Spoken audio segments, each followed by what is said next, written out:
Set in the summer of 1983, in a land of leisurely alfresco lunches and spontaneous all-day bike rides under the northern Italian sun, the romantic idyll Call Me By Your Name is enough to make you move to the town of Crema, even if your rational self realizes the director Luca Guadagnino trades in a heightened, mirage-like state of mythic yearning.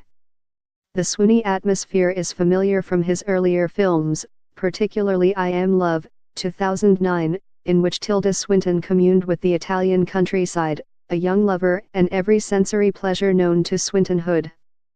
For the record, Crema's patron saint is Pantaleon, the patron saint of physicians. The love doctor's always on call in this corner of the world, and there's no cure for what ails the young lovers except time, experience, regret and gratitude. In other words, Call Me By Your Name is about being 17.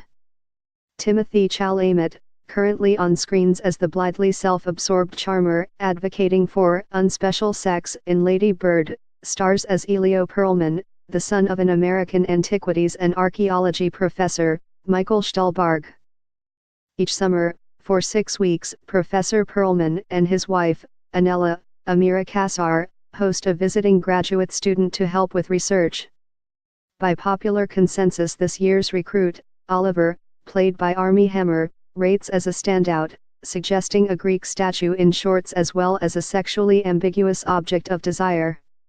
Elio's embarking on a tentative affair with a local girl, Esther Garrel, but Oliver presents a problem he cannot solve. At first the visitor's casual arrogance, later, his chosen exit line, gets under Elio's skin, prevents Elio from warming up to him even as a friend. But clearly the teenager is smitten. Oliver's feelings remain opaque. Is the grad student toying with the professor's son? Is he straight? Bi? Gay? What's his story? We learn a few things, but Oliver by design remains an attractive abstraction, the role usually taken by a comely, undercharacterized female in traditional hetero screen romances. The days and weeks pass. The young men, 7 years apart, grow closer and then become intimate. Call Me By Your Name unfolds along country roads, lazy rivers, moonlit trysts and, finally, as the summer nears the end, something more. With a soundtrack as fantastic as this movie's, director Guadagnino could have filmed his adaptation with a signpost and a filing cabinet in the leading roles and it still would have worked. Classical selections ranging from Ravel to John Adams maintain the aural shimmer, while Sufjan Stevens' piercing original songs, particularly Mystery of Love and Visions of Gideon, work like magic on your sympathies regarding Elio's emotional awakening. The script, as written by James Ivory and revised by Guadagnino, strips the novel of its voiceover and its characters' later years, living in the present tense. There may be a sequel.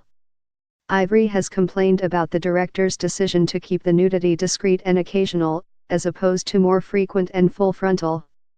While there's no question Call Me By Your Name feels a mite closeted, Guadagnino sees Elio as a work in fluid progress.